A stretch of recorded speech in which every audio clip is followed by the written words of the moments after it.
No, it was one that only lasted 90 It had minutes. to be at this date. I was gonna say it's nice for 90 minutes. It was really bad. You flip a coin, draw. And then when I said no, he started crying. And then there was the new one where he's like, Yeah, it was, oh my God. just a heads up, he was like in some Yeah, sort of yeah, special sure. elite unit. Yeah, you switched them, I guess. Okay, we'll go ahead and get started. I call to order the meeting of the Manassas Park governing body for Tuesday, June 14th, 2022. First, we have approval of the agenda. It has been amended to remove 4D, which is public hearing, littering, accumulation of trash, garbage, etc., was not quite ready for prime time yet, so please remove 4D. My understanding is we have no closed meeting, is that correct? That's correct. Do we have a motion to approve the amended agenda? Move. Second. All in favor? Aye. Opposed? Abstained? Motion carries. Thank you. Next, we have, please join us for the moment of silence. And Councilmember Moore, would you lead us in the pledge? Yes.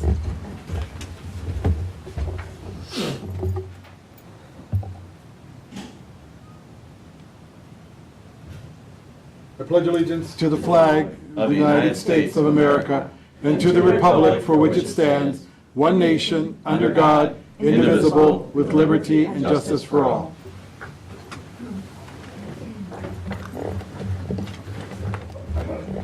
We have a number of public hearings tonight where people can speak publicly, but right now it's general public comment time. Is anyone signed up to make public comment? No. Okay.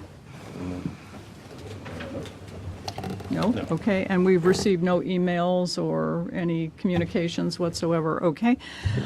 Is there anyone who is not signed up but who would still like to make public comment? Seeing no one and hearing no one, let's move on to the public hearings. Our first public hearing is regarding an ordinance regulating inoperable vehicles. I declare the public hearing open. Good evening. So this was drafted as a response to some recommendations made by a consulting firm that the governing body authorized the city to hire. They made some recommendations on a lot of current city codes. We'll be bringing those forward one or two at a time for the next few months. This is kind of the big one because it's been a bit of a problem for a while. Right now we have in our zoning ordinance the regulation of inoperable vehicles, the violation of which is a misdemeanor. Okay, and it's kind of like, you know, hitting a mosquito with a sledgehammer. This is something that Calvin O'Dell has wanted to make a civil infraction for quite some time. This was finally done, or we're finally doing it after many years. What changes here is that now if somebody has an inoperable vehicle that's it's not completely enclosed or properly shielded from the public view, which are defined in this ordinance, they can be cited. And they're cited with a civil infraction. The first is $100. And then if they have another one within 10 days, it's another $150 fine. I will point out that those numbers, $100 and $150, are a little bit low, and they can go as high as $200 for the first infraction and $500 for each subsequent one. So I'll just let me know what you want to do with that. But we kept it at $100 and $150 based upon consultant recommendations. If they have, let's see, if they do this, excuse me. So the maximum, one of the things that I didn't put in here, that I did put in, you'll see on the addendum or amendment that I put in front of you, I forgot to put in there that they can only be cited once every 10-day period, and they can only accumulate up to fines up to $5,000 for the same set of operative facts. Okay, so that means if, you know, they have that same vehicle just sitting there and they continuously don't move it, then we can fine them. However, we can tow them. So we probably will never get there. So if you look at the language of the ordinance,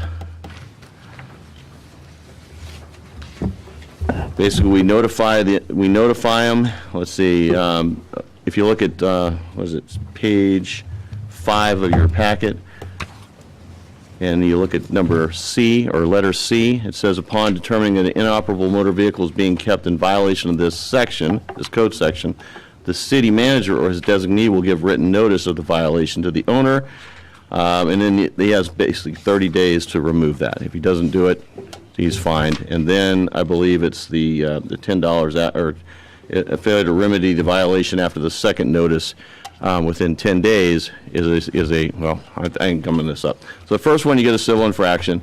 If they don't do it within 30 days, they get another one, which is $100 or $150 now, and they get 10 days. After that, we can tow it. So, yes, I'm sorry.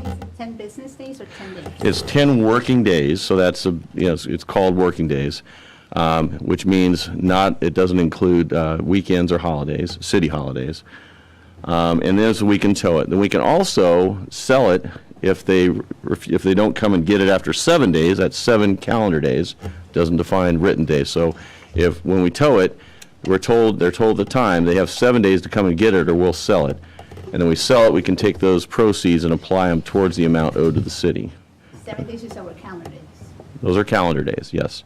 And that is in the ordinance. So if you look at E there, it says, upon a removal of inoperable motor vehicle from the premises in accordance with the above section, a subsection, the city manager as designee shall give notice to the owner of the vehicle or the resident or tenant, or the owner or tenant if the owner cannot be ascertained after reasonable inquiry. Okay, and then basically, we can sell it or dispose of it after those 7 days. So this hopefully will kind of move things along. Now, I will just point out that even though we can fine them every 10 working days, if we're giving them 30 days initially, we're not going to go in there and fine them, 3 more times. So that just doesn't make any sense. But after the 30 days, then we'll fine them. And the language in there, in the fine section is coming right out of the state code. But realistically, if we're giving them 10 days after the initial 30 days and then we're towing it, I mean, I don't see us fining them a whole lot. Okay. All right, so but then again, I don't know if $100 is enough to get someone's attention. Comments or questions? Well, to that point, what is surrounding jurisdictions charging for this? For these items? Well, I do not know. I do not have an answer. I'll have to get back to you on that. And then I will tell you that Mickey Berry's on the, I think she's tuned in remotely, but she might have an answer. Yeah, Mickey, are you aware of what neighboring jurisdictions do, or what they charge, if anything? I think we did look at Manassas, and I think for just their civil infractions in general, we're 150 the first time, and then 200 the second. And that's just general infractions, so that's not specifically for inoperable vehicles. Right. Okay. They have a specific infraction, paper or ticket, right? And that's what's written on it. Okay. Follow up? Yeah. Not this time. Okay, that's the answer. Yes, ma'am. So Dean, I have a question. And it's regarding section 17.17-53A1. I'm sorry, 1753A1? I'll tell it. Oh, A1, okay. Yeah. You're talking about the definition Yeah, section? sorry. Okay. I had to look at my notes. For it to be inoperable, does A, B, and C all have to apply? No, any one of those three. Okay. That was my question. And I don't know, to me, I think the carrot at the end of the stick is the fact that we can go in and tow that car. The first time a car gets towed, the word will get out.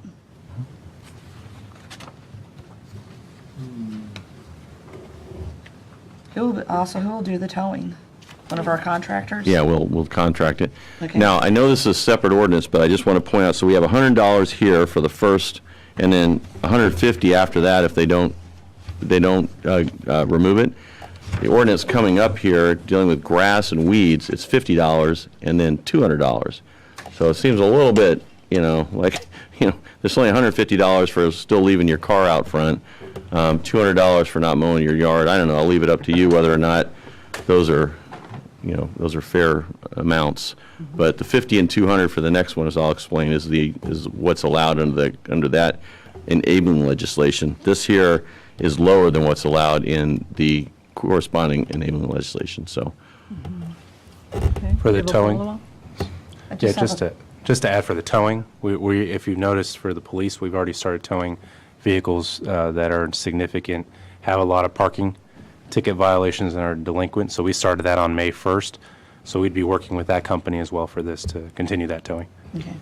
I just have a comment from one of the residents I heard from earlier today. Their question to me was, does this give the city a little bit more power than what we had before? And I told them, and not maybe power, but a little bit more authority. And I told the resident that it seemed to have more teeth than what we had before. So, Well, I can address that because right now, we have to go to court. And, how do you go to court and tell them to, to go ahead and convict someone of a misdemeanor just because they had an inoperable vehicle in front of their house? Now we can go in and tow it. So, and we actually have the statutory authority to do so. We don't have to go to the court unless we are going to charge them with a misdemeanor after if they do it 3 times within a 24-month period. After that, the 4th one then becomes a misdemeanor. And that's a separate set of operable facts. So be like the 4th vehicle that they've actually had out there. This is a much easier process because as we take people to court, it's a lengthy process of notices and trying to get them served. Our police have to expend a lot of resources trying to get them actually served so we can get them to court. And then we're waiting, to get on the docket, and then we're hoping that the judge will rule in our favor. This just allows us to address the issue.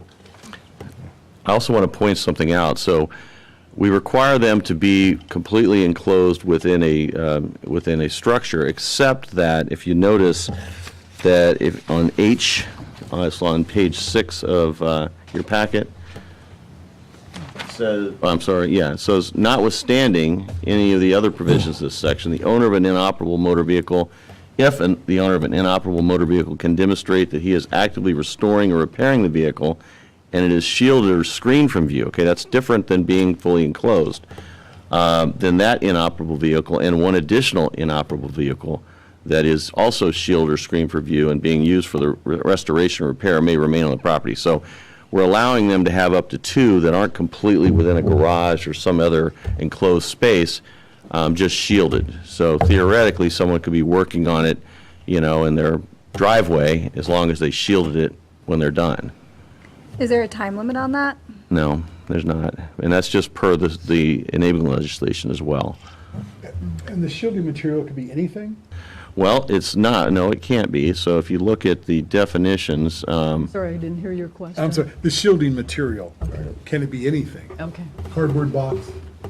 That's my shield. so Invisible screen. right now it just says it's shielded, means not visible as someone standing at ground level from outside the property. I think elsewhere it says that they can't use tarps. And Mickey, do you know off the top of your head if that's the case?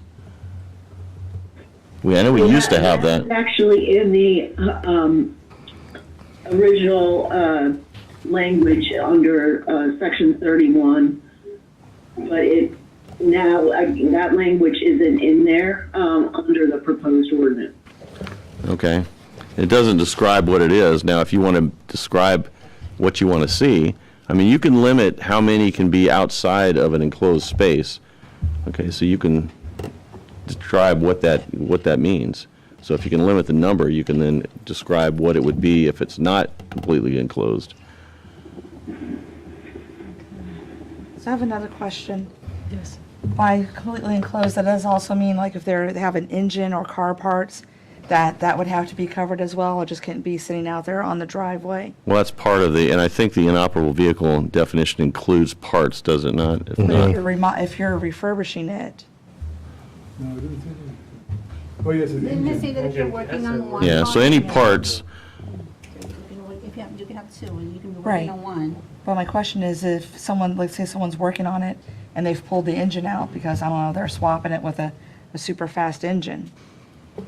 that's a good point. This doesn't address that, and I don't know off the top of my head if we have other provisions in the code that would prohibit that. And again, I'll have to defer to Mickey, and I'm sorry, Mickey, for punning to you so many times. Well, I mean, that would probably fall under improper domestic storage. If the engine is visible, that would still be anything stored outside that's plainly visible. So we could get it under that provision. But that's currently not a ticketable If you offense. leave stuff in your yard, and we still have ordinances and language that prohibit that, and we would work towards compliance to get that off their property, or put away where we can't see it. But Laszlo just pointed out that would actually fall under the zoning ordinance, right? Which would be a misdemeanor, which would mean we might have to go to court to enforce if they didn't comply. Any other questions or comments? Yeah. So Dean, does shielded also include like those car covers you can purchase? Well, so if it's not visible, so if you're looking at the car and you don't know it's an inoperable vehicle, then yeah, I would say probably. So as long as it's entirely shielded from view. Now I don't know. The interpretation would be is that it's still visibly a car, it's still sitting there. Is that really shielded from view? Yeah, and if it's sitting in a parking lot. So the definition says that it's not visible from the, let's see, definition says it's not visible by someone standing at ground level from outside the property on which the subject vehicle is located.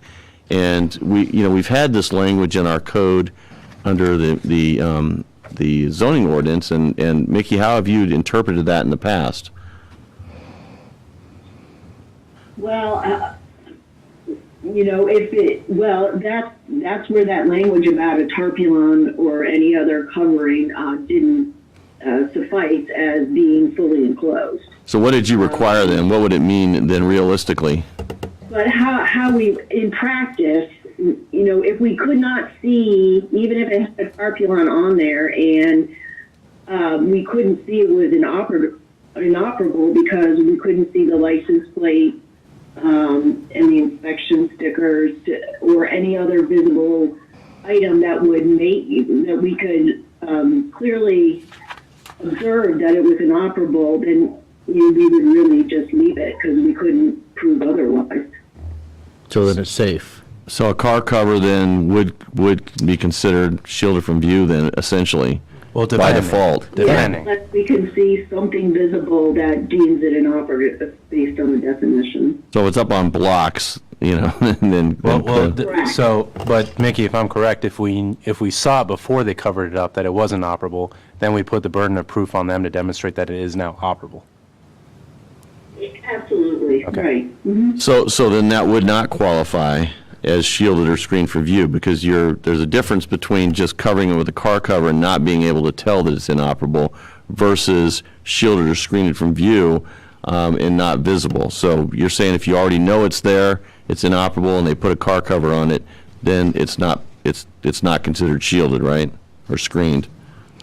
I agree with that. And again, our process is to really go out. Denora does a fantastic job of speaking with the people and the residents and coming to compliance. So that's where these situations would be handled. Because if we're not satisfied with it, we work with the people to get it to how we want it to be. So she's very good at communicating and has gotten a lot of compliance.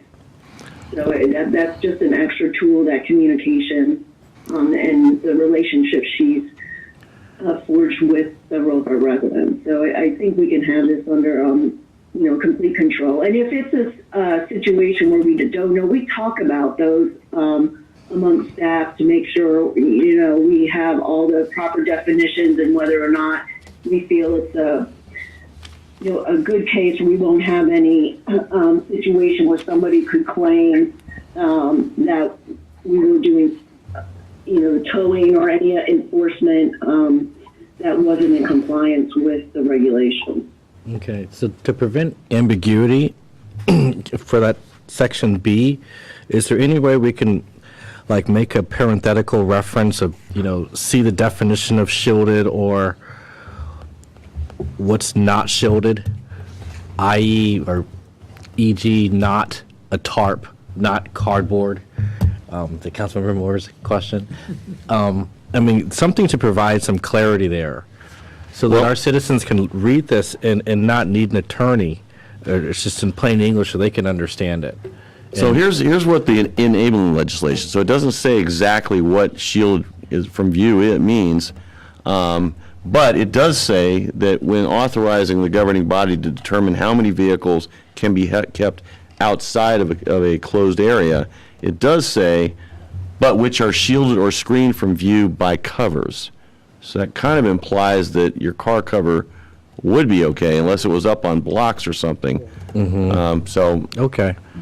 I mean, I guess maybe, I mean, I know that that's not the preference, but if we're only allowing 2 vehicles to be, that are being worked on, Right. and we're not allowing any other vehicles to be, any other inoperable vehicles unless they're fully enclosed, then I think the car cover would be sufficient, because we're not allowing any others, right? We're only allowing those that are being worked on. So I think that the intent is still there.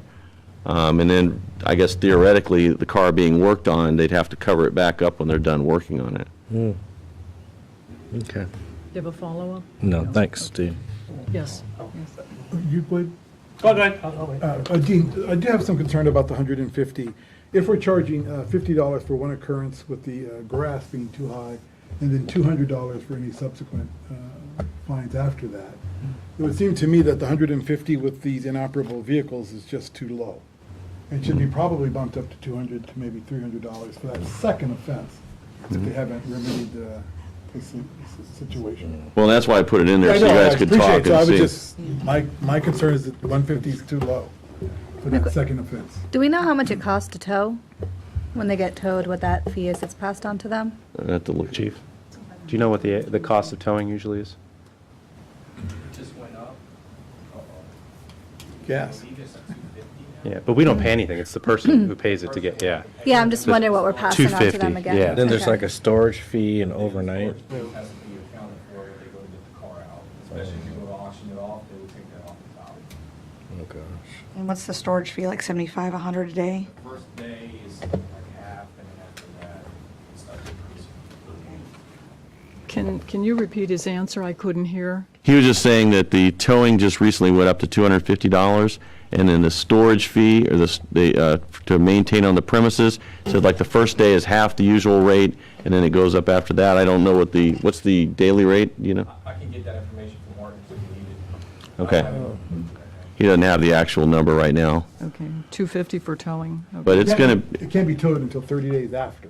right, so we give them 30 days, and then we give them 10 more. 40 days.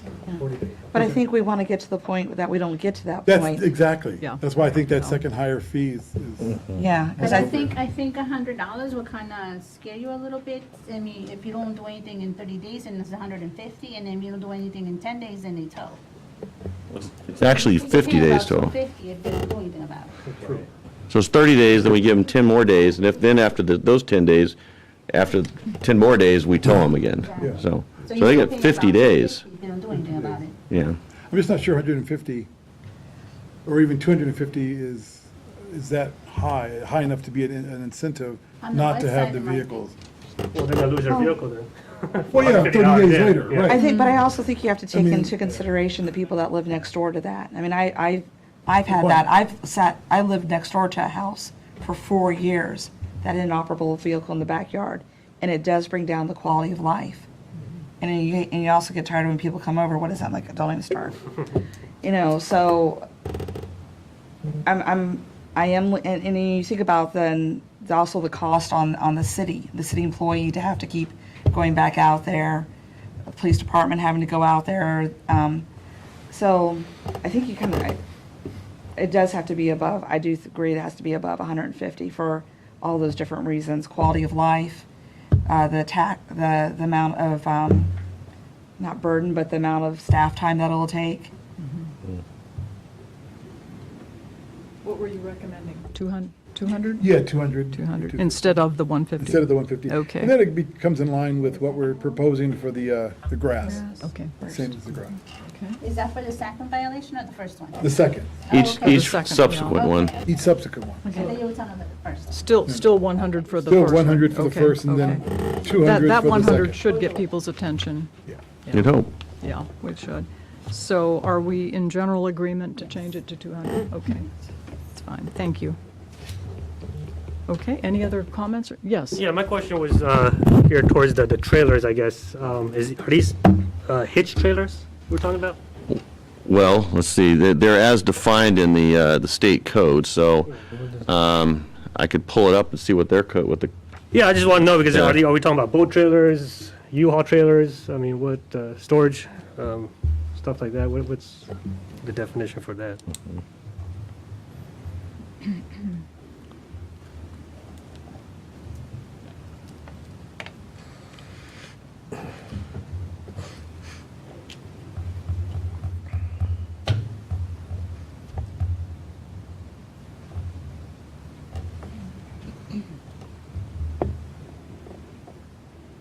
all right, trailer means every vehicle without motive power designed for carrying property or passengers wholly on its own structure and for being drawn by a motor vehicle, including manufactured homes. So that would include a boat trailer then. Right. So I mean, those stay inactive during the winter and cold months. So those would be considered under this an operable vehicle, subject to the fines. They would, yeah. If they're stored on, in plain view of the public, yep. They can put them in their garage. And then what is I guess definition of a carport? Would that One of those open things that. right? I know what it is, but would it Well, but you would still, so if the carport doesn't have sides on it, yeah, you'd still be able to see it from the public right away. right.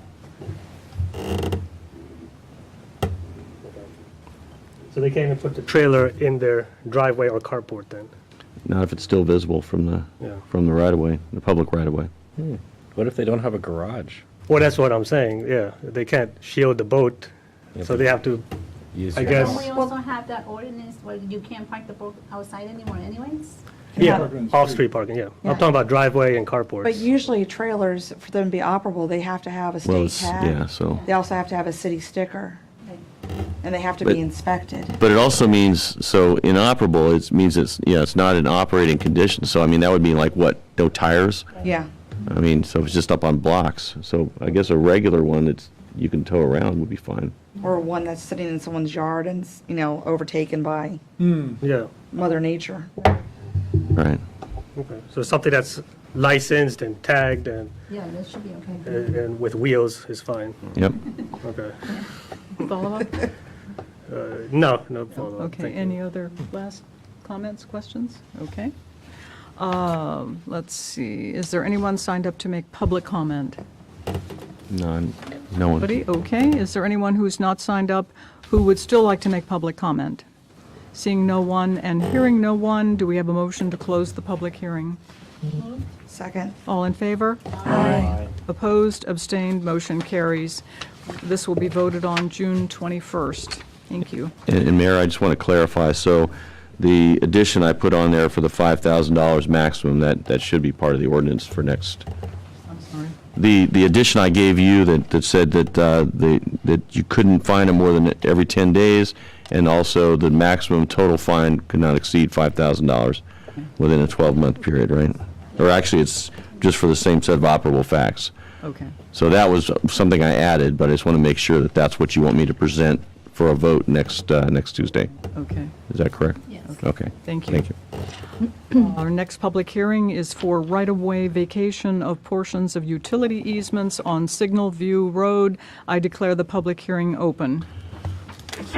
So I got a call from the folks we worked with at Caden Ridge a while back when we were trying to get some money from them because of the impacts they were going to have to our park. And he told me that way back before I got here, the city and the county had gotten the owners of the property on either side of Signal View Drive, just south of Signal Hill Park, to grant easements and also give the right to both localities to grant the right to use those easements to utilities. Okay, well, Caden Ridge was developed. They dedicated some portions of that as right-of-way, but they never vacated those easements or the right to grant easements to either for either the city or the county to do so.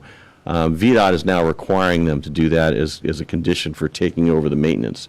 As you know, in counties, unlike in cities, when right-of-way is dedicated to the county, but then VDOT, through state law, then maintains it unless the county opts out of it.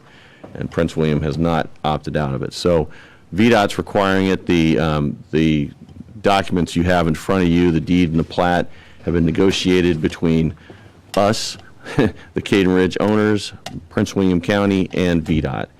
And as a matter of fact, this is the latest version. They had changed it right before this went to be posted. So I recommend you approve it, but we won't bring it before you until next Tuesday for a vote. But if you have any questions, I'd be happy to answer them. Comments or questions? Just a quick question. And I read it, and my question was, what's the impact on us if we agree to this? Well, none, because we're not going to be able to. I mean, we still have the right to do it for the remaining portions of those easement area. So it's just vacating that portion within the right-of-way, and that it should have been done, because within right-of-way, a utility would then get permission to put their utilities within the right-of-way. They don't need an easement, because an easement's kind of like a right-of-way is kind of like an easement on steroids, So a right-of-way is just right below fee simple ownership, and then it grants the grantee the right to use it entirely for transportation and whatever other related purposes. So it excludes the right of the underlying fee simple owner to do anything with it. So it's almost like fee simple ownership. And so an easement is just like one little teeny tiny ownership interest, where this is a much larger one. So, like for Manassas Park, we would never grant an easement for someone to place utilities within our right-of-way. We just give them permission to use our right-of-way. And we've done that through franchise agreements. So the short answer is it won't have any impact, because we can't do it now anyway. This is just more of a housekeeping measure to make sure there's no confusion down the road. Okay, thank you. You're welcome. Questions? Yes. And this is not for the area around that pedestrian crossing sign? No, ma'am. This is all south of the city line. So it's when you're going through Signal Hill Park, either side, that's still county right-of-way. But we're talking about as soon as you go past that and you start seeing the development on either side, the Caden Ridge development, that's the part we're talking about. Okay. Okay, folks. Okay. Is there anyone who would like to make public comment on this? No one signed up. Anyone who is not signed up and would still like to make public comment? Seeing no one and hearing no one, do we have a motion to close? Second. All in favor? Aye. Opposed? Abstained? Motion carries. As Dean said, we'll vote on the 21st. Okay, we had a message come in from YouTube. Mr. Mike Smith says, "Thank you everyone for your efforts to clean up the city in the matters of junk cars, grass and weeds, and trash. It is appreciated." Well, thank you, Mr. Smith. We appreciate your saying that. Our third public hearing is a public hearing for an ordinance regarding penalties for grass and weeds. I declare the public hearing open. So this one here is also one that was recommended by the firm that was hired. And the ordinance was prepared based upon the input I got from them, and then also input that we received, or that I was able to do with the enabling legislation. So for instance, this one also has a provision that if the first penalty is a civil penalty, $50 this time, and then the way it's written, and I want to talk about this because I think maybe we need to change this a little bit, but the way it's written is each successive day that they have not mowed it counts as a separate offense, and that would be $200 for each successive day. But we're giving them 10 days to mow their lawn. We shouldn't be, citing them again during that period. And after 10 days, if they haven't mowed their lawn, the city manager is going to have the lawn mowed, and then we're going to take that cost and we're going to charge it to them. So I don't really see how this is ever going to really play out, except, for instance, if we had somebody who said, "I'm not granting you permission to enter my property. I like long grass." I don't know, some weird scenario like that, in which case we have to go to court to get permission to enter their property. I could see charging them additional $200 a day at that point, because now they're just blatantly trying to violate the law instead of just accidentally. So now, also, if you have 3 of these within a 24-month period from a different set of operative facts, meaning, okay, we went and we mowed it 1 month, they did it again the next month, we had to give them the notice and then mow it. And then they did it a third time. Well, any time after that within the 24-month period preceding the fourth violation, it's now a misdemeanor. Okay, now we're going to court. Right now, it's a misdemeanor already because every violation in our city code that's not specifically spelled out is automatically a misdemeanor. So again, I mean, misdemeanors are not really very effective at some of this stuff. So, but if somebody's consistently just violating it, then maybe they need to get a wake-up call. Is there an accommodation for hardship? Well, what would be the hardship? Well, perhaps a senior citizen who would not be able to mow their lawn? Well, there's no provision in here for that, but we don't, I believe it says we may, let's see, we may charge them. Let me just verify that. The city may issue a civil penalty in the amount of $50. So, it's the city manager's call, but if there's a hardship case and he feels it's legitimate. Or if then- someone goes in for surgery, they need time, they get home, they need time to make arrangements for their lawn to be mowed. I think there's any number of reasons that it doesn't say we shall do it, it just says may. So Okay. I think that gives enough flexibility. Okay. We just have Thank to be you. careful, though.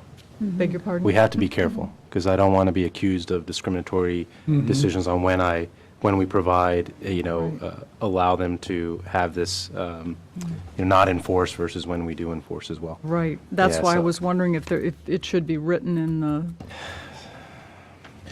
Yeah, we And can then be proof of surgery and all, I mean, it's tough. It really is. arbitrary and capricious, to use someone's phrase. Well, we'd have to set up some sort of policy ahead of time for the city manager just to make sure that he wasn't accused of the policy would not have to be in. No, it would be his own policy because he's enacting the ordinance.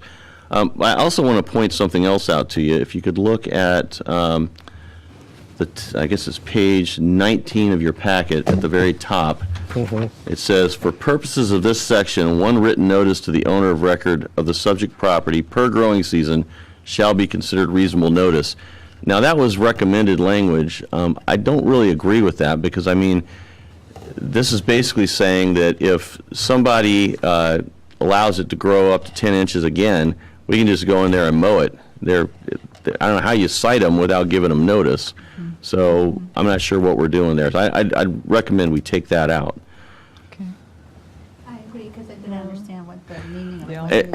It's designed to make sure we don't have to keep on issuing these citations, but I don't understand how you can threaten somebody to go on their property and mow their lawn unless you give them notice, right? So That's right. it doesn't, now, the argument is, okay, they ought to be on notice because, hey, we told them, and, if we give them notice within one growing season, we shouldn't have to keep telling them. But I got to tell you, I think we should. I really do. Yeah. Okay. Is everyone in agreement? Yes. Okay. Yes. Yeah, I'm just I good.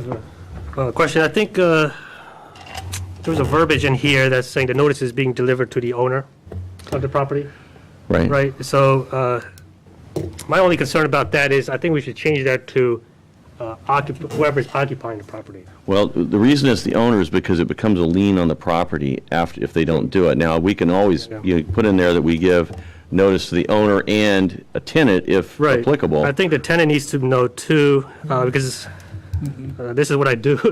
I go to Well, board the- hearings and The first thing owner- we do is we put a door hanger on the Right. door, so the tenant will know. Even before we issue out a Okay. notice, we see the high grass. Denora will usually just put a door hanger. She'll call, try to get in, she'll knock on the door, try to communicate with whoever's in there and let them Inside the know house.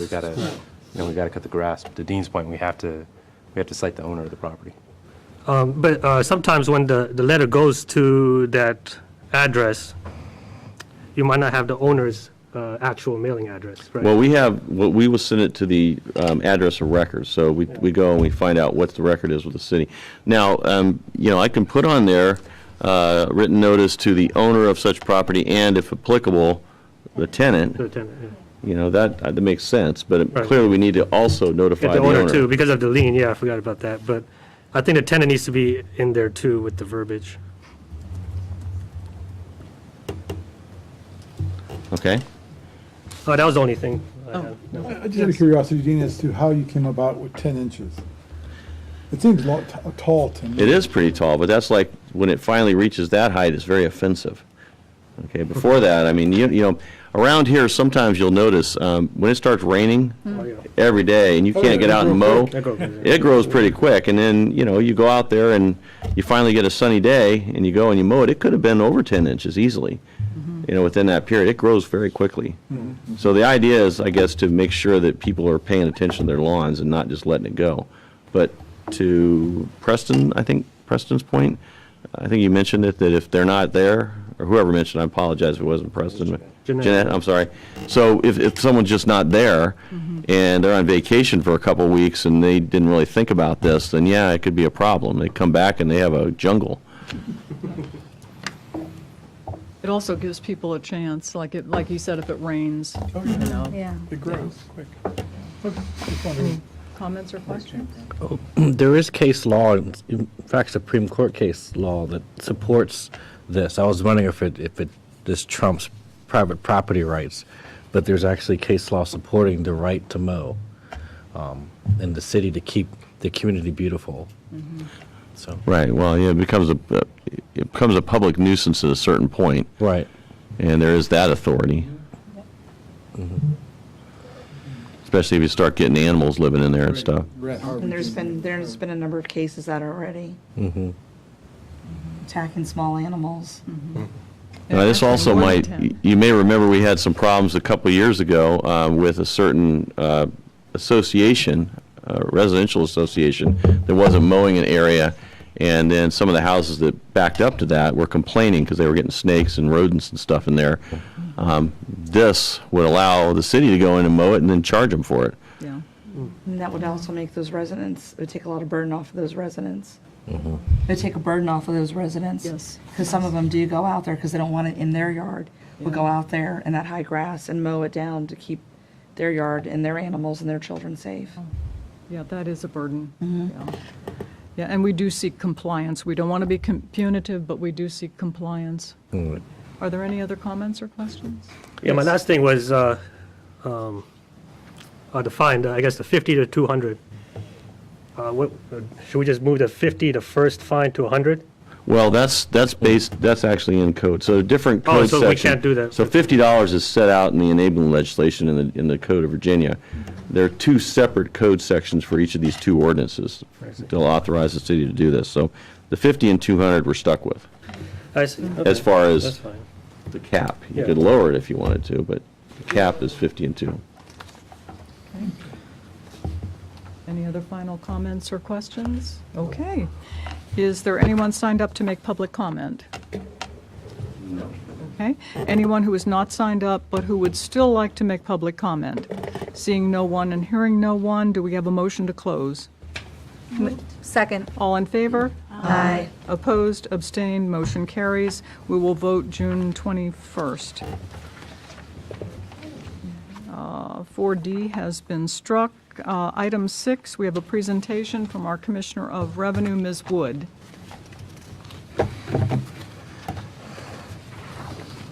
Welcome and thank you for coming. Evening, Mayor and governing body. I have to apologize. I did not know I was supposed to make a presentation. Just more of a Q&A. Okay. Yeah. We just put in the presentation section. Okay. Yeah, this is with a request from, I believe, last meeting to have both the commissioner and treasurer in here to answer any questions you have. Today will be the commissioner, and then next week we'll have the treasurer here as well. Questions? Sure. Do you need staff? Yes. More staff? How many? And how many? And I don't know how to gauge that. I do know that we cannot keep up with the bills and with the software issues. We're having issue after issue with that, and that's why the December bills went out late. And then you all know about the mess with the 467 accounts that Keystone's process didn't pick up the right assessment. For some reason, those extra bills went out with no explanation. So we spent a great deal of time trying to explain it to those who have griped about it. And adding to that is the software and trying to get somebody to get us some software that works, as well as the move. Pretty much the whole month of July is shot. And will this affect the ability to send out bills again, not having staff? If the personal property is falling behind, then everything else is going to fall behind also.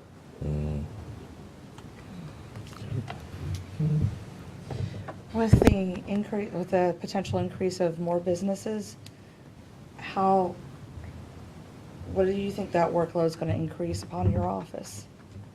Every time we add an apartment building, a house, it possibly adds a business, it definitely adds a couple of vehicles, and when we started in Keystone in 2016, we had like 12,000 vehicles. I just checked a little while ago, and we now have 17,892 vehicles that are active in our system. Imagine partially part of that is the enforcement of the ticketing enforcement. Yeah, because we've only added 400 apartment units since that time. That's not going to generate, 4,000 vehicles? It's from the increased enforcement. I forget how many homes are going over there? 300. So 300 times at least what's the average? 1.75 is what we have. For cars? Uh-huh. So you're looking at another 600 cars. Okay. Did you say 2 cars per? 1.75. 1.7, okay. Well, basically 2 1.7. Yeah. Unless you Is- chop off the trunk. Some of them have 1, some of them have 5 or 6. Okay. Yeah, Okay. exactly. Is there an industry standard that says how many staffers you need per 1,000 of population? Not that I'm aware of. Okay. And what's the skill set that you need for a desired staff member? Pretty much just knowing how to file, because everything with, like the decals is what we usually start out the new employees with, to get familiar with that. And then we threw the last employee in when the bills went out, so she could see the results of what was assessed. Excuse me.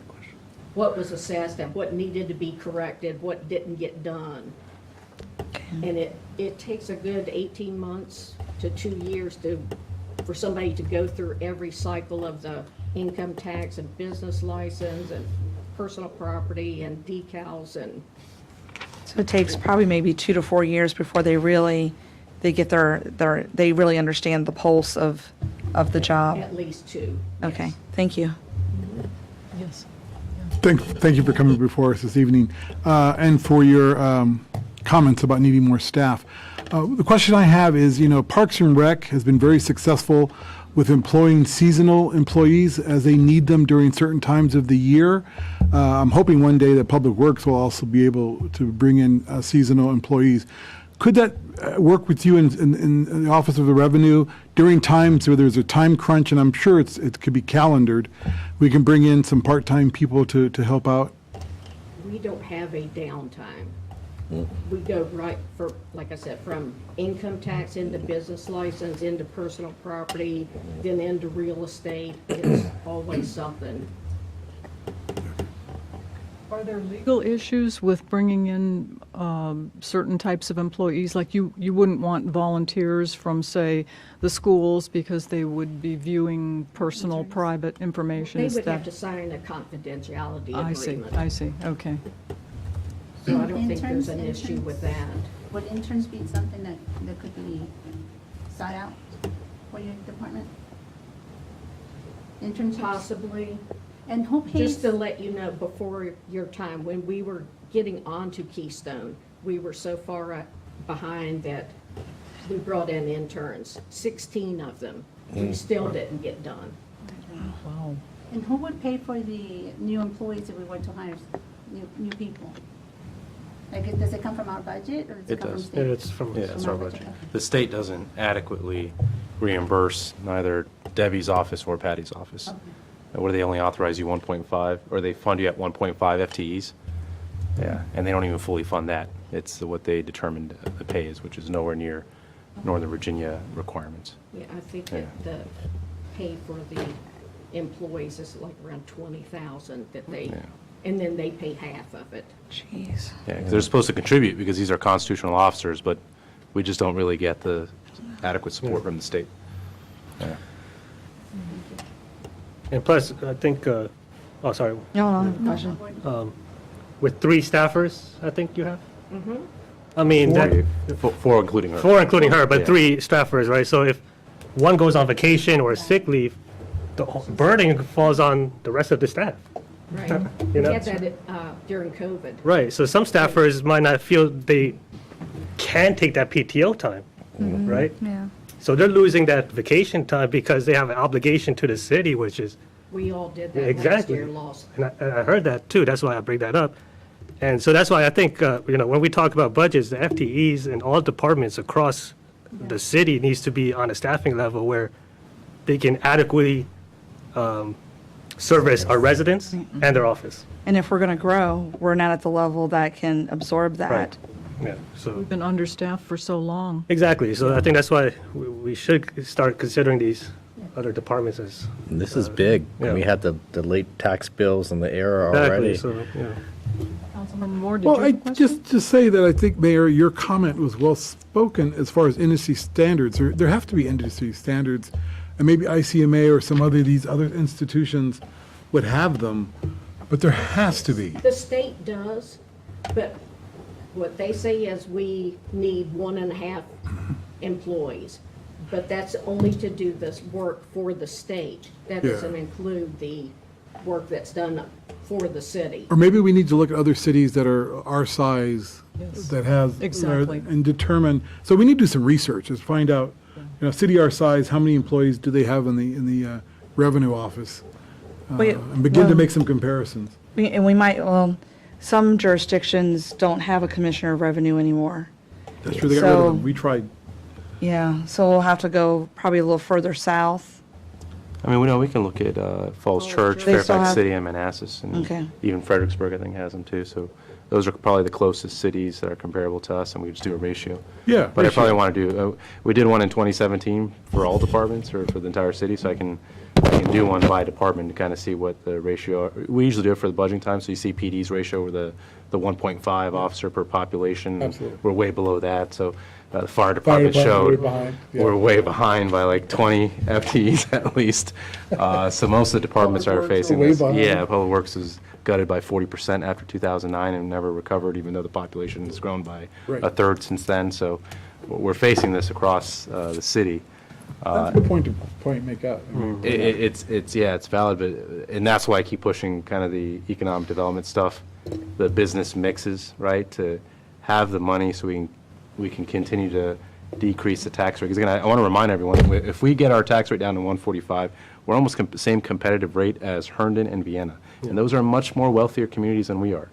So that means we're just not really collecting, as much as, like our budget as compared to standpoint is much smaller, right? Our staffing is much less, but we're trying to also ease the burden to our residents as well. So it's a balancing act, but I do believe the best way to do it is it's the type of business mix that we want to bring in the downtown and figure out ways to get high impact business to generate the revenue so we can beef up every single department as needed while keeping, trying to get that tax rate down even more competitive as well. I have one last question. Laszlo? Who is? Laszlo, can you hear? Yeah. Oh, yeah, I just quickly looked it up. Falls Church, the FY23 proposed budget has 9 total FTE in the Commissioner of Revenue's office. Yeah. And they're smaller than us by 3,000. 3,000, 4,000. Perfect. No, Falls Church. They also have a lot of businesses in there. They do. have a lot of businesses. That's a lot, nine people. 9. But still, the number of vehicles, though, again, if you're 3,000 less residents, and that's a big part of what they do is personal property tax, so. Yeah. 9. But that, again, I mean, this shouldn't be new. Remember, and I always present kind of the FTE to population ratio. We are so much more productive and efficient than any other entity, right? And that's why, again, even though our tax rate is higher, but the tax base is much weaker. So we're still collecting a lot less revenue than everyone else, which means we have much lower staffing. And if we didn't have the high debt position we did as well, then things would have been a lot easier as well. So we just have, unfortunately, we have all these Yeah. combining just lack of commercial development, high debt, weak tax base that combines to create the scenario that we're facing, but things are looking up. we're going to get there. I have a question. Debbie, when was the last time you had any increase in staffing in your department? You guys went down. What year did we change real estate? It's from like a calendar 2009, year I to- think, right? When we changed from a calendar year to 2009 a or fiscal 2010. year was the year that had added another staff that council had promised me. That lasted 18 months. And then I also had a business tax auditor. So you you've actually lost two, yeah, because Yes. that's what I was going to bring up. We used to have a business tax auditor, when I was looking at that HR report in 2006, that position was gutted. That's when I have in the budget, because that's, how do you do what she does without a business tax auditor? So that's in the long-range budget, but again, most departments are down from where we were before. Wow. Did they say Falls Church had 9? 9 FTEs, yeah. Was the business auditor part of that 9, or was that in extra beyond the 9? For Falls Church? Yeah, I'm not sure. I didn't, yeah. just curious. But wonder I how would, many I would view the cars business Falls- auditor as part of the team. Yeah, I would think. What's the salary range for it that you're looking for, Debbie? For the new hire? Yeah, for a new hire. It would have to be somewhere really low in order for my other staff who have really low salaries. I can't start somebody making more money than they do. Yeah. So would you say how much? Just an estimate. I think that the last employee started at like 35, 37. Oh my gosh. It's like, geez. Yeah, that's like. Well, just to follow up on that, there is an independent business license revenue auditor within that Falls Church staff, as well as 5 kind of assistant revenue assistants, as well as a kind of managerial staff. That's part of the 9 then? Yeah, part of the 9. So it's part of the 9. Okay. Thank you. So we're talking about 35K.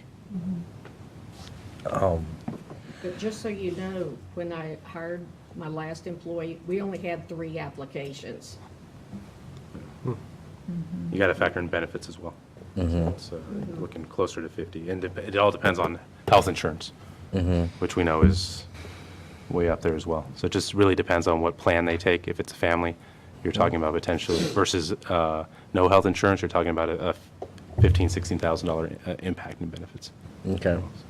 We're also dealing in a time where it's hard to recruit people across all industries. Especially at 35, Yeah. that's nothing, but. Any other questions? Yes. Well, I have a comment. I mean, Debbie didn't say it, but in the past, we have postponed the due date for personal property taxes based upon a lot of factors, and she had come to me and asked if that's something we could do again, and I just presented it to you. Is that something you would like us to prepare an ordinance to do that, and then maybe bring it back at some, one of the future governing body meetings for consideration? Just a one-time. Oh, one time, okay. Yeah, just like we've done in the past, just a one-time change. This to help with the move?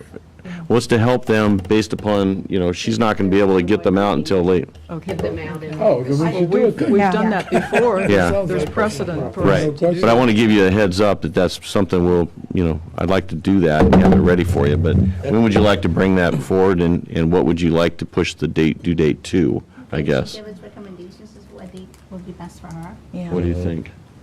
With Lazo's, This would be for October? he's talking about revenue. The last time we did it, that we are at least going to need another month. Like I said, July is pretty much shot with the move and the software. But didn't you also say that if you But if you postpone it, you're push just going to that, still be backing yourself up for something else too, right? Real estate follows right behind it. Right, it just trickles on. Right. Because they don't have a downtime. And this is just a Band-Aid, that postponement. Yep. Yeah, I think the fall is the biggest impact, so I don't see an issue with postponing personal property and real estate by 1 month for the December real estate bill, but then we need to catch up the June, you got to do it by the June. Yeah. We can't postpone that one. But Because then we'll you're be getting in to the- the following fiscal year. But we'll be in our new facility at that point, right? Correct, so it shouldn't be, yeah. Yeah, so that's one less stressor. We should do both. Yes. Property tax Yeah. and the Yeah. move. If it's feasible. And again, I want to remind residents as well, Debbie brings up the software issue. Again, I just want to remind everyone, 2015, and just the poor ERP planning and implementation process that's set, has literally, bad decisions can set you back a decade. And that's exactly what happened. And that's why we're being methodical with how we're doing this ERP that Chris is taking the lead on. So people just need to know that really did set us back a decade in terms of financial management. And the software company has to help us with some of the processes. Ever since we notified them that we're looking at other software, they won't return our phone calls. We've had to get Chris to intervene several times. That is so unprofessional. How's the process going for replacing that software? Well, unfortunately, what happened is when we issued the RFP, everyone thought we were writing it for one specific company that's been winning all the business in Virginia. So Chris went down to GFOA down in Austin a couple weeks ago with PON and talked to vendors and let them know, no, this isn't, we only got one response. So we're going to have to reissue it again, but we talked to the vendors, say, no, we're not looking at just one vendor. We want to get all the different options. So that's putting a delay in it. But I think Chris is going to be looking at tax-specific software first to help out Debbie and Patty that then the other system can interface with, and potentially utility billing as well. So we may go with different different companies for the different systems. Because the problem, again, there's a business that has been winning a lot, but they've kind of spread themselves thin in terms of customer service, and so we don't want to risk that either. That's what Prince William County uses, that business. Yeah, it's a different one, but I won't okay, say gotcha. which one. I'm not going to badmouth the company. So what is the delay that you're Well, proposing? I don't know, what do you recommend? Sounds like 30 days for each. 30 days. 30 days for each one? I beg your pardon? 30 days. 30 days for each one? Yeah, so the October 5th would move to November 5th for personal property, and real estate would move from December 5th to January 5th for real estate for the first round, but we wouldn't touch the June. And how about something, Is that pretty much what we did the last time? Okay, so that makes it easier. not a commitment, but just the next hire, we have to keep in mind Debbie's office is Absolutely. critical. Yeah. Is that delay pretty much what we did the last time? I don't remember the exact timeline we did last time, but, I don't remember how long we moved it, but it was, the last time it was based upon printer errors, I think, in getting the bills out, and so we delayed it, I think, by a couple weeks to take that into consideration, but clearly, if our office can't handle it, then a month sounds more reasonable. Was that during COVID? Okay. It was. Yeah, because I think It there was some during issues with the COVID. post office at that time, too. Yeah. Okay. We've done it a couple times, though. That was the second time we've done it. I can tell you, this last round, I got an earful from a number of residents. So this, because of the time frame. Yes. So I think this will make it's just a overall good solution. Okay. Yeah. You're going to bring it forward? When would you like to have it ready? As soon as possible. When would you like me to bring this forward? Well, as soon as you feel it's needed. As soon Okay. as, And try next week if you want. I mean, why not? okay. Yeah, See if we can do that. Are there any other comments or questions? Vice Mayor Banks? No, I don't have a question. Just Debbie, thank you for coming up tonight and sharing with us what's going on in your office and your concerns. I mean, personally, like Councilmember Javed said, I do the same thing in my office where I can't take a vacation. That's why I have use or lose.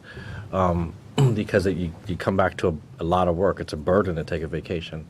But yeah, we're going to keep this in our mind and definitely make a move. Yeah, I when think we've when all we been there can. at some point in our lifetime. Just to add also, the new space for both the treasurer and commissioner was designed and built for them to grow. So Okay. we do have space there for additional employees. Good. Oh, That's good to hear. Good. That's good. I don't want to Okay. get into specifics with, in an open meeting, but some of you council members weren't here when I presented some stuff last year about the salaries and stuff that I'll forward to you if you want me to. Yes. Thank you. Thank you. Thank you very much. We appreciate. Okay, moving on to consent agenda. Consent agenda consists of recognition of employees of the City of Manassas Park for years of service. Do we have a motion? Second. All in favor? Aye. Opposed? Abstained? Motion carries. Thank you. Moving on to unfinished business, we have appointment to the Manassas Park School Board. I want to again thank those who made application, Shantae Jones, Ellen Slobodnik, and Angela Pounders. We appreciate folks who are willing to volunteer. Thank you. So do we have a motion? Madam Mayor? Yes, ma'am. Yes. That's okay. Sorry. I was answered looking at it all. Alana and I- No, sure. Yeah. We threw it off. Yeah, we Before did. are we doing one motion or two? One. One. Okay. I'm going to move to appoint Shantae Jones and Ellen Soblognick to the Manassas Park School Board for the terms commencing on July 1st, 2022 and expiring on June 30th, 2025. I second. Okay, all in favor? Aye. Opposed? Abstained? Motion carries. Thank you. Okay, moving on to 8B. 8B is lease of retail space to La Finca Mexican Restaurant at Park Central, Inc. Public hearing having already been held on June 7th. I would like to point out that there's one minor change that needs to be made here. If you look at the, on page 43 of your packet, it's going to be paragraph C, where it says second and third renewal periods. We had changed this. Originally, the form is basically the same as the one that was done previously for Girani's. However, La Finca wanted to have a third renewal period, and so we did that. But then I just caught down there at the last line of paragraph C, it says expiration of the second renewal period. That should be the third renewal period. Okay. Doesn't really make sense the way it's written, so. Right. Fortunately, the motion picks up on that by There you go. final review by city attorney. Yeah. Okay. Are there any comments or questions for city attorney? Okay, we're okay with it. Okay, staff recommendation is that the governing body approve and authorize the mayor to sign a lease for Suite 107 of the new city hall as presented and subject to final city attorney review. Second. All in favor? Aye. Opposed? Abstained? Motion carries. Thank you. Okay. 8C, moving on to FY22 Budget Amendment 3, the public hearing having been held on June 7th. And we didn't hold a public hearing because it didn't reach the threshold, the 1% threshold, but I did do a presentation. I just wanted to clarify that. Oh. I do have the spreadsheet here. If there's any edits or anything you guys want to make changes on or any questions you may have on the budget amendment. Questions, comments? Yeah, I have one comment I didn't notice last time. So on the negative impact, you had assessor's salary as 60,000. That include all two individuals?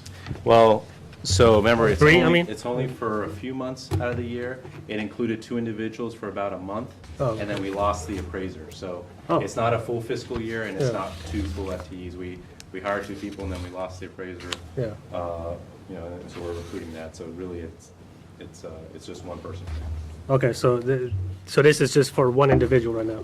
Well, again, that is the actual amount that we're forecasting based off the individual we have. Okay. Right?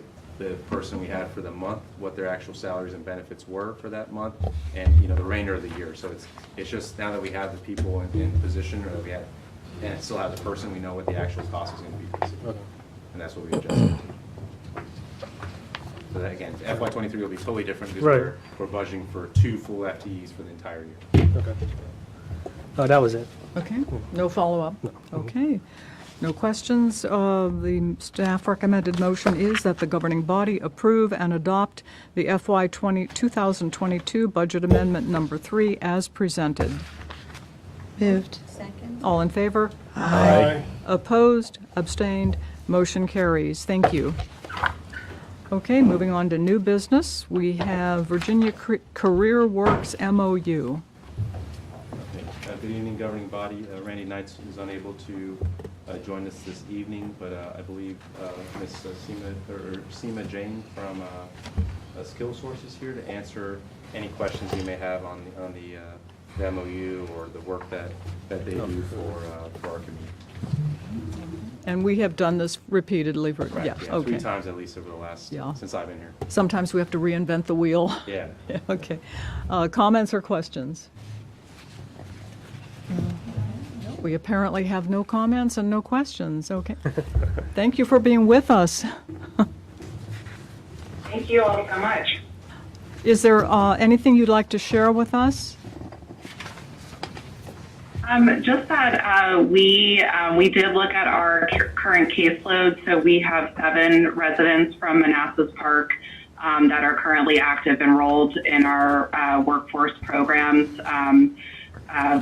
6 are currently in training in our programs. 1 did successfully exit, employed as a CDL driver. And we are continuing to work with Randy and the Department of Social Services to expand our outreach to Manassas Park. We are looking to open another employment center in Manassas, and so we hope that that will also generate interest from the City of Manassas Park residents to that location as well. We're hoping to open that location within our next fiscal year, which starts July 1. So hopefully we will be able to report on that the next time that you have an MOU of ours to review.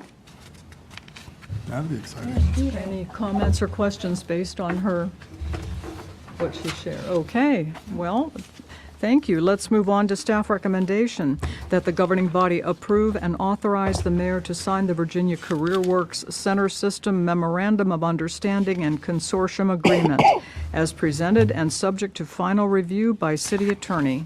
So move. Second. All in favor? Aye. Opposed, abstained, motion carries. And thank you for joining us. Okay, moving on to 9B, which is proposed FY23 proposed holiday schedule. Good evening again, Mayor and members of the governing body. So this is a requirement by City Code that I present to you the holiday calendar for the city for the following fiscal year, which is FY23, beginning on July 1st, and that you ratify a holiday calendar prior to June 30th. So you saw on the agenda item, we always look at Falls Church and Loudoun County as kind of the 2 best comps. They're usually the most competitive in terms of holiday offerings, and since we're nowhere near them in terms of pay, we at least try to match them in terms of holiday schedule. Of note, again, we used to have more kind of a 4-day weekend for New Year's, but since we've added Juneteenth and Election Day, all 3 jurisdictions have moved to just the 3-day weekend for New Year's. So this is consistent with both Falls Church and Loudoun County. Okay. Questions or comments? Yeah, I got a question. Yes. This half day for Thanksgiving, why not just make it a full day and just be like, make that a holiday? Because I mean, you're just Friday. You're at work and you're not even thinking. You're just looking at the clock. I do it, and it's especially, I'm guessing that by November, gas will be at least $5.50. I mean, and that's being optimistic. So I would think just begin your travel early. Enjoy Thanksgiving, and All your all's discretion. we're not in quarantine anymore. Enjoy your family and friends. I have a question. Sure. Since they have Friday off, and of course all day Thanksgiving, is there a need to come in a half a day to do any last-minute business in preparation for the holiday? We try not to do much. Like if you notice the next agenda items, the meeting calendar, we never schedule a meeting the week after Thanksgiving. So the answer is no. Okay, okay. Anything major, but again, our police, our firefighters, they're still working. They are. During the holidays, so we're Yes. not, all emergency functions continue regardless. Yes, yes. Yeah. I mean, I think the only thing it might impact is the commissioner or maybe the treasurer's office processing the payments for The water bill. water bill, cars. At the end of the month, you got a lot of people going to make those payments. It's not the end of the month, though. Yeah, we have But a if you're week going after. out of town, it is. Oh, okay. Well, there's a full week of November, I believe. Right, you after. got the whole week, you got the 28th, you got a whole week. Well, the commissioner and the treasurer set their own anyway. I mean, they could conceivably, if they really wanted to, they could set it up so people could come in and pay their bills. That's on them. Thinking from a productivity and practical standpoint, a half a day, you're really not getting a half day of work out of your employees. You're not. Just give them the day and let them enjoy it. That's an assumption that I would not make, Yeah. because I think our employees work hard whenever they're here. I know they do. Yeah. But you I'm also just have saying to- from my experience, for me. So that's not a valid reason, in my personal opinion. Okay. My thing is the impact upon the residents. You know, some folks are off. To Councilmember Javed's point, you know, coming in, they're paying different things. In most places I've worked at, you do get off at noon on the day before Thanksgiving. Yeah. It's pretty standard. Right. So, And remember, we have a lot of service-based, like the treasurer and commissioner. It's not like they're sitting and processing. They're actually taking intakes from customers, too. So 3 whole business days, I mean, if people want to take the day off, they can use their PTO. right, but Okay. Any other thoughts? Hold them. Councilmember Moore does not have a I thought. put my productivity on the record. Okay. So what is the consensus? Move the calendar. As is. I'm sorry, As is. as is, okay? Preston, we know your opinion, okay? Yeah. As is, As is. As is. okay? same. Okay, I'm also an as-is. Okay. So the staff recommendation is that the governing body adopt a resolution establishing the FY23 holiday schedule as presented. Do we have a motion? Moved. Second. All in favor? Aye. Opposed, abstained, motion carries. Thank you. Next, we have the proposed meeting calendar, and as always, Laszlo, thank you for trying to stick to the first and third Tuesday, because that's what our residents are accustomed to, so thank you. And with the holiday schedule, for the holiday calendar, I do have the editable version here, so I can make any modifications. Again, this one's different, though. You don't vote on this one until the first meeting of the fiscal year, which is by city code, the third Tuesday of July, so it'd be July 19th. We would convene in the brand-new governing body chambers, and that's when you would ratify the meeting schedule. But we like to do all the legwork and get it set prior to that time, so we have a good understanding for summer planning and other planning during the year when we would like to meet. So just know, as the mayor said, we try to keep as much as possible the first and third Tuesday of the month. You can see that that's different for July and August. We only have one meeting in each of those months, and we try to give as much space between that July meeting and that August meeting so that people can feel free to kind of take vacation during that period, that last week of July and the first 3 weeks of August before we come back and get to business there that week of August where school usually starts, so people are coming back from vacation anyways.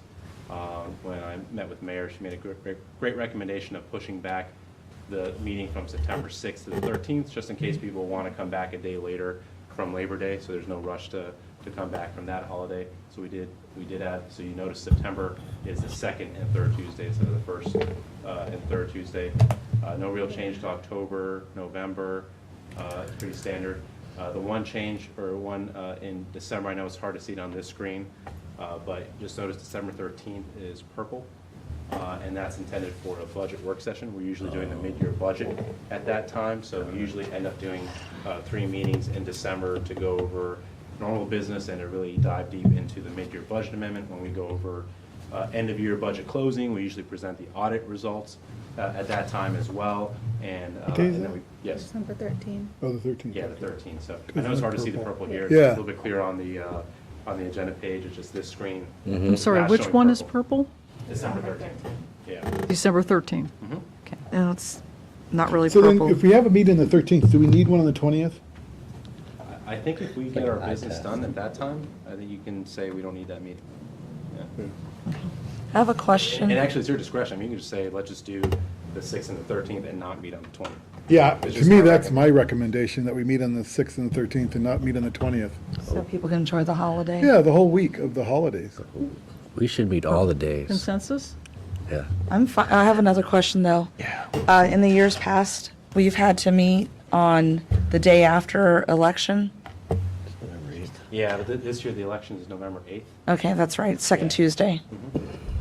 So I don't have to worry about that. Okay. Okay, it works out this year. Yeah, Let's talk about eliminating the 20th. I'm all about that. Well, we're meeting 2 days a week, the 6th and the 13th. Right. So it's not like we're not meeting. Well, one of those is designed for the budget Okay. work session. But And I I remember thought- last time we cut it short because we didn't want to go past midnight Right. last year. So my concern is that if it's going to be long meetings then. No, the budget, that was earlier this year. Was It was going past midnight, plus we were going to go into a closed session. Session, right. But at this time of the year, at the end of December, there won't be that much on the docket. I agree. We could keep the 20th just in case. I'd rather, if we need it, schedule it later on if we decide. I think if we but keep it, we should eliminate and then it. we can always cancel later on. Yeah. But we would keep it so that it's there. Well, you can always do a special meeting if it's needed. But then if we need to adjust the agenda, if it's a special meeting, we need 100% attendance. Right, but presumably on the 13th, say you knew at that time you'd need another meeting, you'd go ahead and authorize a special meeting for the 20th with specific topics to be discussed. I mean, it's an option. I'm not telling you what to do, obviously, but I think it would be better to keep it as a regular meeting. Yeah, I think so And then if too. we don't need it, we cancel it at the last minute, or whenever is appropriate to cancel. I The only thing agree. about that, and I do appreciate that, it's just, trying to plan and trips and vacations and things of that nature, if you're going to see family for the Christmas holiday, having the 20th over your head and not knowing for sure that it is not going to be a meeting taking place, makes it difficult to schedule. Vacation time. Would you be able to remote in? And that's a good point from Councilmember Moore, because I just realized, I think the school break actually is this week. Yeah, Break it's- break is 19th what? through The it's school 23rd, break so. it is. I have a question. If we really needed an extra meeting, couldn't we just call a special meeting later in that week? Well, that's what Yeah. Dean was saying. No, like 15th. Yeah, the 15th. Yeah, 14th. We can call it, Yeah. yeah. We can call it the 15th. Okay. You guys want to axe it? Yes. Yeah, I mean, yeah, if the majority, that's fine. I just want to make sure we get the work budget, session. Okay, sure, we axe it. Okay. Okey dokey. That's tough though. What if Any you have other- like a PRTC meeting or something on that Thursday evening? Or, Oh, well, then we'll find another or day. MBTA. It could be the Or 8th, something or like 9th, that. or the 7th. As a worst case too, what we did the last years, you just didn't vote on the budget amendment in December. We did appropriations twice. We did it off the current budget, and then you guys ended up voting on the budget amendment in January anyways. And then we just adjusted Q3. We did, so essentially you adopted two Q3 appropriations. So I think that's kind of a worst case. You can think about the budget over the holidays if you like. I know you will think about the budget over the Oh, yeah. holidays. Dreaming of sugar plums and budget. I'll be sleeping, hopefully. I'll be done with school at that point. Yeah. Okay, so now moving on to then January, we don't have that first Tuesday because that's right after New Year's. There's a difference there. February's no change, March is no change. April is when you have the purple. Again, it's on this screen, it's not very visible, but pretty much there's a meeting every Tuesday in April. And then in May, you have the 2nd, the 9th, and the 16th like that. as meetings. And then again, June, pretty much plan on a meeting every Tuesday. This last week of June, June 27th and 30th, are reserved purple for budget meetings as needed. Later on tonight, I'm going to be recommending actually that we activate that this year because of the state, and either meet on June 28th or June 30th this year to finalize our budget so that we have the final state numbers in hand. So I don't think we're going to be able to have the budget ready by next week because we're not going to have the state information by that time, but at least we'd have to make a decision by the 28th or 30th where we're going. But I will talk about the budget here later and kind of what I'm doing with that anyways, but we always reserve that in the calendar just in case we need it for that last week of June. Okay. And Leslie, when you say you reserve it, I mean, you're actually putting it down as a meeting, and then we just don't do it if, that's good, yeah. So going back to May, the 23rd and the 30th, they are not purple, is that correct? That's correct. Okay. What about the purple in April and May? Purple in April. April and May. Yeah, so I'm going to look here because That on makes that sense. screen I can't read it. So I'm actually looking at the agenda sheet. So it's the, if you look at the, like on this, it's a lot clearer. Like when you pull it up on the agenda. 11, Yeah, 25. April 11th is purple, April 25th is purple, so those are budget work sessions, and May 9th is purple. Not the It's 23rd or the 30th? Not the 23rd or 30th. If you want, we can add those. It's just this year, we didn't need that, yeah.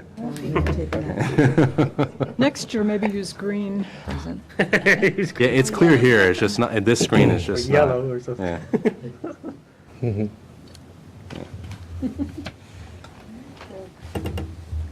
Is everyone satisfied? Okay, we've achieved consensus, okay. So this is the one we do not vote on until July. You don't. So Okay. the one change I'll make then is in December. We'll get rid of that meeting on the third week. And then we'll just hold a special meeting as needed if needed. Hey, Laszlo, how many virtual meetings do we have that we can do?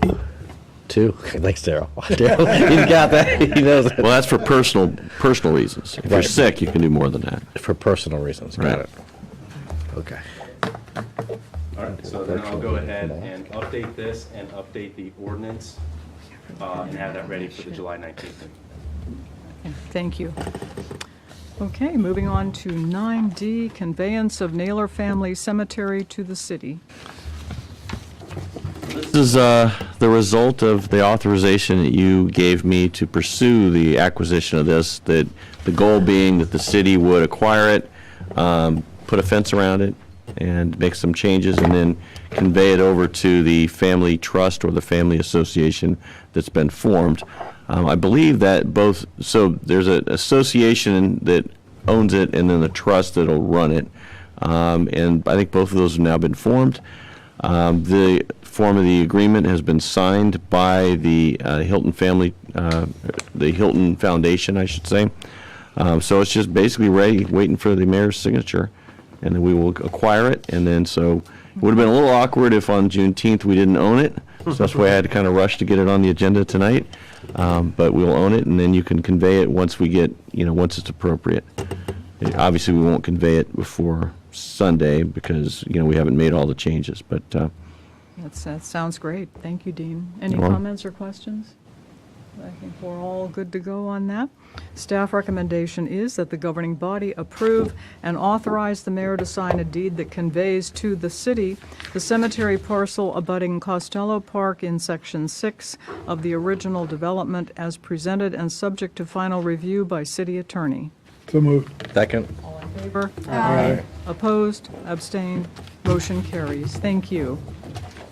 Next, we have city manager report. So a couple things tonight, before I get into the budget, related to the previous agenda item, just to want to let the public know and remind the governing body this Sunday at 10 a.m. here at the City Hall parking lot, we are going to have our Juneteenth celebration for unveiling the Naylor Street sign across the street as part of the new development. But where we're going to do the event, you'll be able to see the unveiling of the sign. So Keith shared the program with you earlier today, and we'll be posting this on social media. I believe Parks and Rec has already posted it. We'll share it, and we'll let residents know. So please check out social media for the Naylor street sign unveiling ceremony this Sunday, and we hope residents will join us to commemorate that. Moving on to the budget. So as discussed before, we still don't have, we have the General Assembly data for the schools, and there is an impact from just the General Assembly budget. They did change a lot of the capital revenue from direct contributions to competitive grants. So there's uncertainty in terms of what the schools are going to get, but I'm continuing to work with the schools to see what we can do.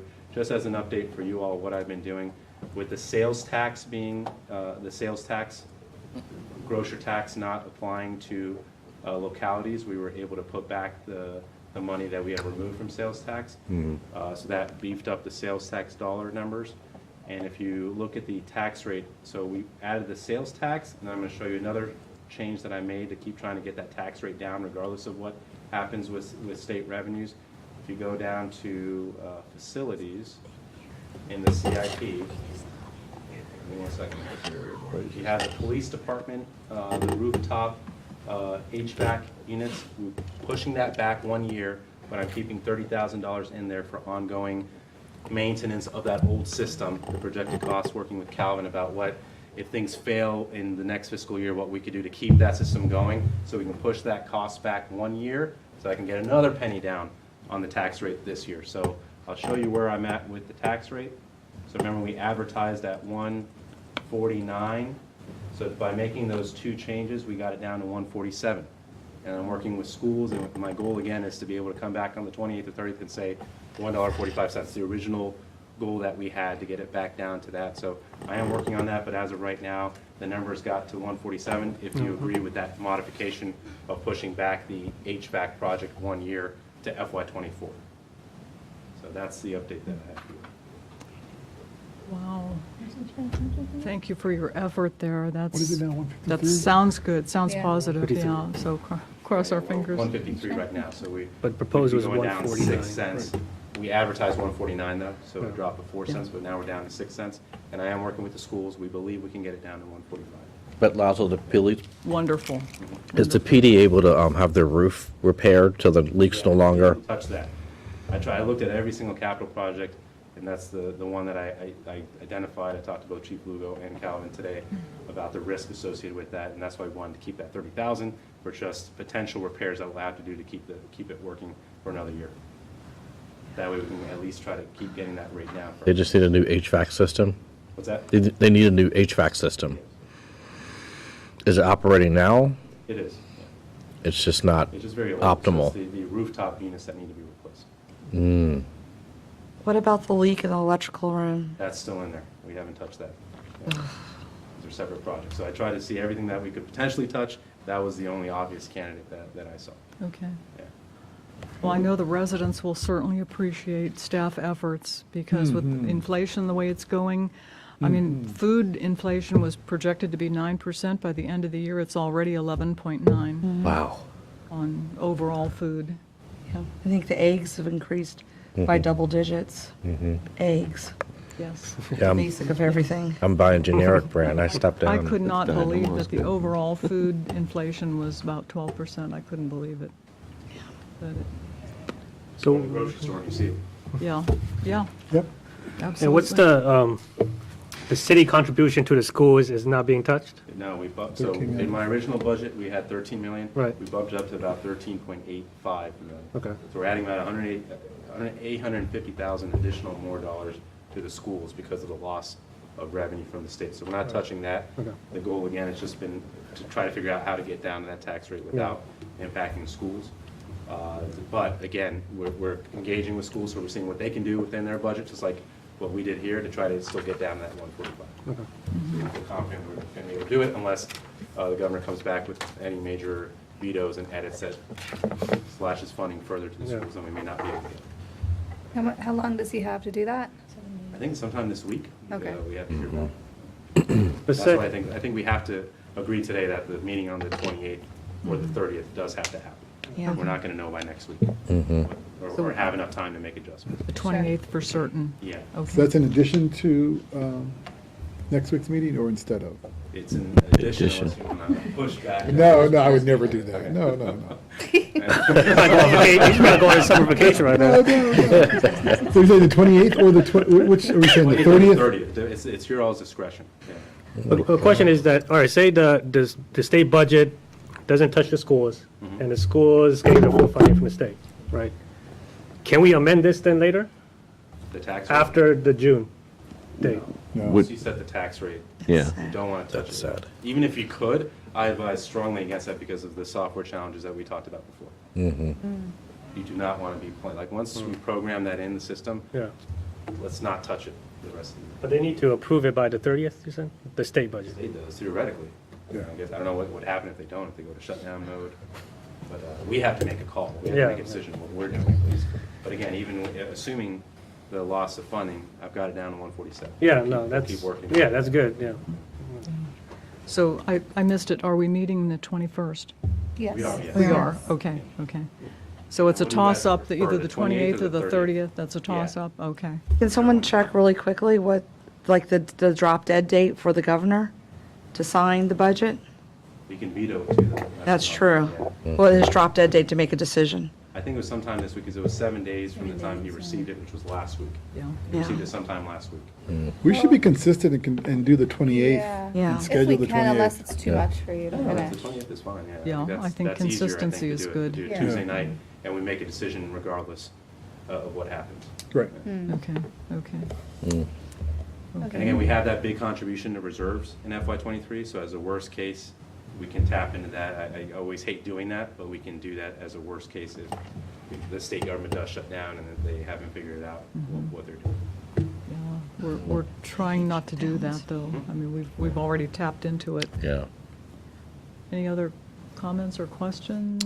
How's the gas prices affected our fleet? Our budget's going way, like our spending is going way up. Theoretically, I guess motor fuels tax revenues for the PRTC would be, positive, so you'd get more money for transportation projects with the PRTC. Although we don't use a lot of the PRTC money for current transportation, we just keep it there to make sure that we never have to tap into MVTA money or city tax money to keep PRTC funded in the long run. So you're just building up your fund balance for PRTC with the higher motor fuels tax revenues. But yes, we're seeing a pretty big increase in our gas spending from the fleet perspective, which is a good reason why. So remember, we made a decision to replace a lot of our older vehicles and buy our new vehicles. Thank God we made that then, because the price of vehicles keep going up. We would have been served better doing it a year before. I know we pushed it back because of budget reasons, but the sooner we could get the vehicles, the better due to inflation plus the gas prices. Because as you replace your older fleet with a new one, we're getting more efficiency with the fuel savings. Okay, thank you. Okay. And then again, just the big note from last week, then we never resolved it. It seemed like there was consensus, but I just want to confirm that. I want to scroll down to that line item, which was the LED the stop lighting signs, for the yeah. stop signs. I want to show you where that is. One second. Go down to community development department, $10,000. Thank you for the crosswalk signs. and we move quick up there. Fire department and then community development. Go down to the streets section. Streets. There's Stoplight 10,000. LED. So I put 10,000 in there for FY '23. So I just want to verify that you're comfortable with this change, plus the police department change in the CIP that I just showed you about pushing it back 1 year, but holding some funds this year for 30,000. repairs. Yeah. Yes. Yes. Yes. Okay, sounds like there's consensus. Okay. And that's all I have for the budget, unless there's any other edits you'll want to make. What a question. The surplus and well, not surplus, I guess the new revenue that we got from the ticket, is there one, restrictions on what that could be used for or earmarked to? And two, when would you decide to use that? Yeah, so there's no restriction. You can use that money for anything. My recommendation has been to keep it invested within public safety. So what we're going to come back with, you'll probably see next week, is helping to fund a stipend program for retention for our police and fire. For some of it, again, we're not even planning the full thing. We want to close the budget. We want to get a good feeling for how the revenue pans out. But my proposal is to come back to you all in August as well and talk about school safety funding as well. So we're submitting 2 grants right now for school safety. One of them for additional SROs. Actually 3 grants. One for the additional SRO through the Department of Justice, the federal government to grant to fund that. One of them is for technology enhancements and security measures at our school systems. It's not that big of a grant, so we're looking at kind of security cameras at the high school and some entrance access improvements, and then really focus on the access control at the elementary school, because the biggest threat to elementary schools are people coming from the outside. So we're going to try to get grant funded for that, but there's still a big gap in all the additional security measures that need to be done. So my proposal is going to be to come back to you all and request that we use a lot of this red light camera revenue, speeding camera revenue, to work with the schools and enhance the safety of our schools, and even looked at other measures as well, like additional SROs at each school as well, to keep that funded until we can get, theoretically, there's supposed to be funding in the state budget for additional SROs, but I don't know how that's coming, but so I do want to try to keep that money, reinvest it into public safety, which includes the safety for our schools. Okay, so for We hope it stays in the budget. police In the and form of fire and grants. rescue retention and salaries and SROs. SROs, and also school infrastructure enhancements for safety. Security cameras, access control, first floor ballistic glass, so someone can't shoot their way into the schools. These are things that we're going to come back, we're developing budgets for, and I want to come back and propose to you all to protect our schools. Are SROs sworn officers? Yes. They are. There's an option to go with armed guards as well, so we're going to explore every option. Good. Armed guards that, are part, but not full officers, but I think it's better to have SROs, because even when school's out, then you can also use them to enhance policing as well. And again, they just have that connection with our police, they're going to be better trained and better able to respond. We've been talking about SROs in each one of the schools for a while now, so it seems like that we're finally going to achieve that. I hope so. Yeah, it's going to be your discretion. Again, I'm going to come back with a proposal. Let's figure out how much money we're getting from the speeding camera and the red light camera, and then use that to enhance school safety and help with retention for police and fire. Anything above that, again, reinvest in a lot of those CIP items that we have for public safety. When you invest in the CIP items that we have for public safety, that does free up money then for other budget things. Right. Okay, I like that prioritization. Yeah, do that first and then that. Well, the state budget, if the money remains for SROs, that will be on a grant basis, is my understanding. Yeah, I'm not sure. I wish they would just add it to HB 599, because that's the annual contribution we get from the state to fund our police department. So I wish they would just add that to fund SRO. Right, right. But it might be grants. Yeah. It could be. And the thing with grants too, it's competitive, right? Yes, So competitive. we might not be awarded a grant, but we should have designated to these SROs and public safety using city money. Something to consider. But the other thing is that the ticket revenue, when would you have the full year worth of? Unfortunately, we won't have that even at year event closing, but you can then project. Project it. Right? We can then project and see what we want, how much we have available. So that's the plan this summer. Okay. Is to look at that and relook at ARPA as well after we have a full year closing of ARPA. Okay. And see what we want. Okay. Follow-up, comments, questions? Preston, you had your thumb in the air. Oh, I'm good. I'm happy. Okay, thank you very much, Laszlo. Is there anything else? Really quick, can you make a reminder to the Upper Kent residents about Saturday? Oh, yeah, thank you very Oh, much. yeah. If you live on Upper Kent, please do join us this Saturday at 10 o'clock at the community center. We will have a town hall there to answer any questions for the reconstruction project. And the reminder about Friday? Yeah. I'm sorry, what's going on Friday? Norfolk Southern's coming back. Oh, that's right, that's a big one, kind of a big one. We hope. There's so much going on, so yeah. The Manassas Drive will be closed this Friday for fixing the pavement over the crossing. Are we gonna do a robo-text again? We did it the first time, but not the second time. Okay, we'll make sure we get that out as well. But I think Yeah, that's we have good. the signs up there. Yeah, that was a good reminder. We have the signs. Yeah. Yeah. The variable message signs. That's good. Yeah, the good thing is we were able to push them back for schools to be out. Yeah. Because it was the school buses really that were the biggest problem. So it was an operational impact for the schools. And also when you were trying to cut around through Liberia, the school buses were the ones that were the big holdup as well. So Yes, we they did get were. them to push it back and wait until they want to do it when schools were still open. We pushed them back to after school. Yeah. That's an accomplishment. Any- Good job. Oh, sorry. Were you going to, okay, yeah. Anything else for the good of the city? Okay, do we have a motion to adjourn? Moved. Second. All in favor? Aye. Opposed, abstained, motion carries. Thank you, everyone. Thank you. So Lauren is supposed to Oh, didn't you?